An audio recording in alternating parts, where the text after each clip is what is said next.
কিন্তু শৃঙ্খলার স্বার্থে শুধুমাত্র জাতীয় নাগরিক পার্টি এনসিপির কেন্দ্রীয় সদস্যগণ আমাদের সঙ্গে ভিতরে যাবেন। আর মহানগর সহ বিভিন্ন পর্যায়ের নেতাকর্মীরা আপনারা যারা উপস্থিত হয়েছেন, আপনাদের সকলকে মূল সীমানার বাইরে অপেক্ষা করার জন্য আমরা অনুরোধ করছি। আমরা আশা করব আমরা শৃঙ্খলা মেনটেন করে আমরা এখানে অবস্থান করব। ইনশাআল্লাহ নির্দিষ্ট জায়গার উপরে অবস্থান করবেন।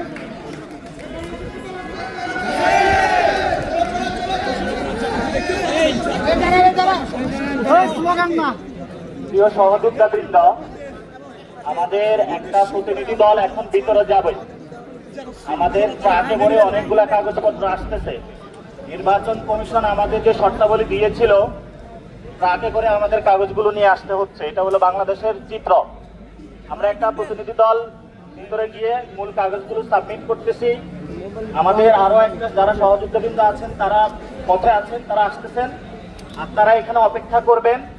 আমরা ভিতরে জমা দিয়ে এসে আমরা সবাই যারা আমরা রাজপথে যুদ্ধ করছি এতদিন, ভবিষ্যতেও করব, আমরা একসাথে সবাই মিলে সংবাদ সম্মেলন করব।